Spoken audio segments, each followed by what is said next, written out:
It never starts with lies, it starts with a look, a soft gaze that feels like worship. You think she sees you, really sees you, but she doesn't. What she's looking at isn't you. It's an idea, a daydream in motion, a projection born from deep within her unconscious. She isn't falling in love with you, she's falling in love with a possibility. You feel the warmth in her eyes, but that warmth isn't yours. It's the heat of imagination. She's building you in real time, tweaking, polishing, idealizing. You think you're being accepted for who you are, but you're being rewritten, scene by scene, line by line. You're not her partner. You're her prototype. And here's the dangerous part. She's not even aware of it. She doesn't know she's projecting. Most women never do. And most men never notice. Until it's too late. Until the fantasy crumbles and you're standing in the wreckage, wondering what you did wrong. But you didn't do anything wrong. You just stopped being convincing.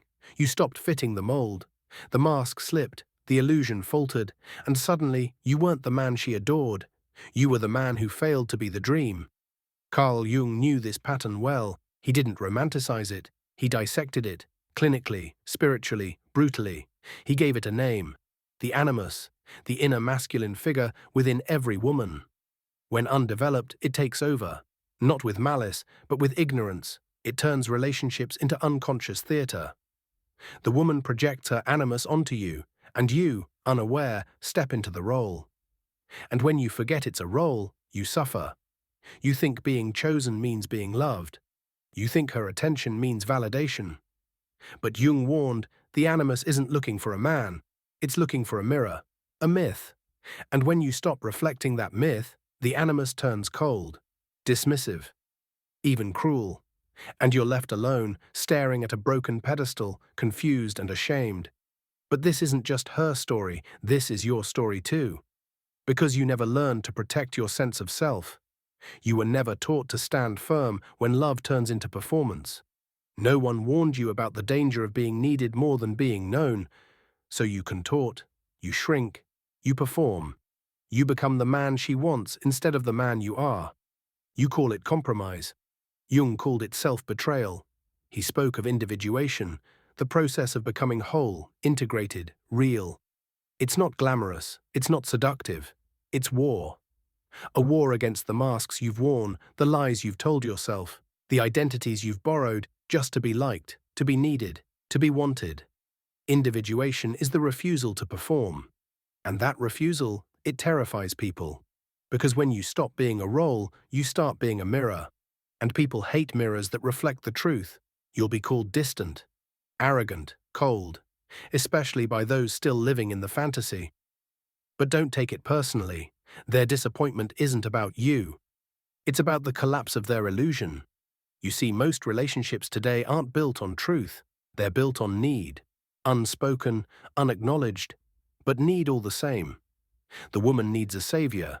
The man needs validation. The roles are agreed upon in silence. And when one person wakes up, the entire structure shakes. Jung didn't offer hope. He offered responsibility. He said if you don't confront your own shadow, you will become its victim. You will be used by the projections of others, especially by women who haven't confronted their own animus. And here's the brutal truth. No woman, no matter how beautiful, no matter how spiritual, no matter how sweet, can carry the weight of your unlived life. She wasn't designed to, but you placed it on her anyway. You gave her your soul and called it romance. You expected her to complete you. And when she couldn't, you felt betrayed. But she didn't betray you. She dropped the weight you were always meant to carry yourself. And that moment, that painful, humiliating moment, is where the real journey begins. If you let it. You can blame her. You can call her delusional, manipulative, blind. Or you can turn inward. And that inward turn, that's where everything changes.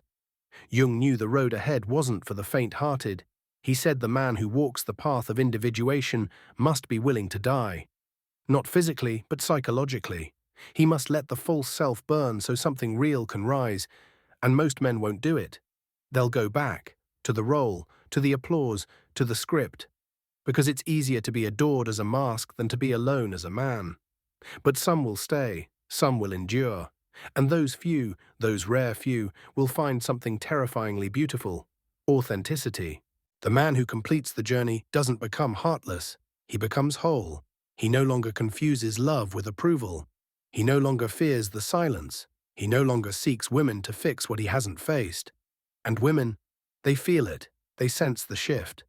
The same ones who once tried to mold you now call you distant. But it's not distance, it's depth. You've gone somewhere they can't follow until they face their own shadow. You've become untouchable, not because you're unreachable, but because you're unshakable. And this unnerves them. Because they can't mold you anymore. They can't manipulate. They can't seduce with the promise of completion. You've stepped off their stage, and suddenly they don't know what to do with you. But here's where it gets miraculous. When you stand firm in who you are, not the man they want, but the man you've become, the game changes. You stop attracting fantasy seekers. You start attracting reality bearers. Women who've done their own work. Women who've confronted their animus. Women who see you not as a prize, but as a partner. They don't ask you to perform. They don't worship or pedestal. They don't want a savior. They want truth. They want presence. They want soul. And when you meet her, the real her, there's no script, no game, no myth. There's just two people, eyes wide open, walking side by side into the unknown. And that, Jung said, is the highest form of love. Not dependence, not fantasy, but freedom. Most men will never know it, because most men are too afraid to stand alone.